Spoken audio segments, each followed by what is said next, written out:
Bismillahirrahmanirrahim. Assalamu alaikum, my dear student. I am your teacher, Miss Shaina Aziz, and today we are going to study about new topic is Frizy movement.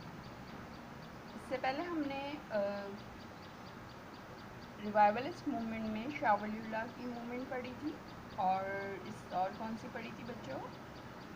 हाँ जी, हमने इससे पहले क्या पढ़ी थी? सैयद अहमद शहीद की और शाह वलीउल्लाह की। हम चैप्टर मेकिंग ऑफ पाकिस्तान के बारे में पढ़ रहे हैं। हमने जो मेकिंग ऑफ पाकिस्तान का चैप्टर स्टार्ट किया था उसमें हम रिवाइवलिस्ट मूवमेंट यानी वो तमाम मूवमेंट जो कि सब कॉन्टिनेंट में मुसलमानों के अंदर रिफॉर्म्स पैदा करने के लिए, उनके अंदर इस्लाम के लिए और बेहतरी के लिए जो जितनी भी तहरीकें चली वो सारी क्या कहलाई गई? Revivalist movement. तो इससे पहले हमने सैयद अहमद शहीद की मूवमेंट पढ़ी थी और शाह वलीउल्लाह की। आज हम किसकी पढ़ेंगे? फ्राइजी मूवमेंट। ठीक है, फ्राइजी मूवमेंट जो है वो उसके जो लीडर थे वो कौन थे जिन्होंने इसको स्टार्ट किया? वो उनका नाम था हाजी शरीयतुल्लाह। ही वॉज बॉर्न इन 1761 इन फरीदपुर, और वो फरीदपुर में पैदा हुए और जो है वो फिर अर्ली एज में वो मक्का चले गए। वहाँ पर where he stay for about 20 years and receive the religious education, और वहाँ पर तकरीबन 20 years रहे और जो है उन्होंने रिलीजियस एजुकेशन हासिल की। फिर उसके बाद जो है वो वहाँ से जब वापस 1802 में यानी 1802 में जब वो वापस आए तो वो ही वॉज वेरी शॉक्ड। उन्होंने जब देखा, ऑब्ज़र्व किया कि वहाँ पर जो मुसलमान हैं उनके अंदर जो नॉन मुस्लिम्स जितनी भी क्या कहते हैं ट्रेडिशन और कल्चर को उन्होंने इतना ज़्यादा अपना लिया था कि वो इस्लाम से दूर हो गए। तो he advise the Muslim of Bengal to get rid of the un-Islamic custom and practice. उन्होंने मुसलमानों को, वहाँ के मुस्लिम को ये एडवाइस दी कि वो अन इस्लामिक कस्टम और प्रैक्टिस से बाहर निकलें, उनकी रस्म व रिवाज से बाहर निकलें। He stressed the need to act upon Islamic injunction. He called this Islamic injunction as फ्राइज। उन्होंने इस्लामिक अहकामात को जो है वो फॉलो करने को कहा और इसको क्या नाम दिया गया? फ्राइज।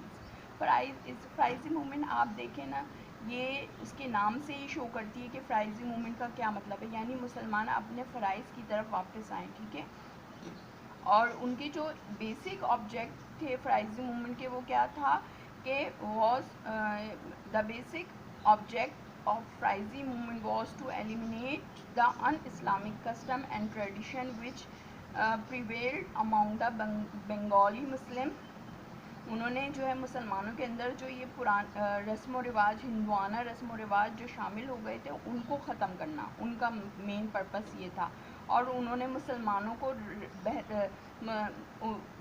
ही जो कि जिसने क्या की, हेल्प की Muslim on the right part of Islamic teachings, ताकि मुसलमानों को सही रास्ते पे लाने में जिसने बहुत मदद की। ठीक है, और इसके बाद जो है वो पहले शुरू में ये इतनी फेमस नहीं हुई और आहिस्ता आहिस्ता ग्रेजुअली जो है मूवमेंट जो है वो एक मोमेंटम की सूरत इख्तियार कर गई और पूरे बंगाल में ये पूरी जगह फैल गई। और इससे ना सिर्फ मुसलमानों के जो वहाँ के स्पेशली बंगालियों के ना सिर्फ इस्लाम की तरफ लाने में मदद दी बल्कि उनके सेल्फ़ कॉन्फिडेंस को भी उन्होंने बढ़ाया, क्योंकि वहाँ पर जो ज़्यादातर लैंडलॉर्ड थे वो कौन थे?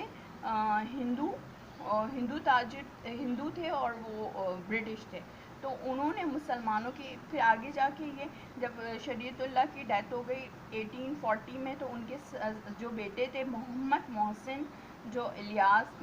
मोहसिन इलियास उनका नाम था, वो इस मूवमेंट के लीडर बने और उन्होंने इसको आगे बढ़ाया, इस लीडरशिप को आगे बढ़ाया और इस मूवमेंट को आगे बढ़ाया।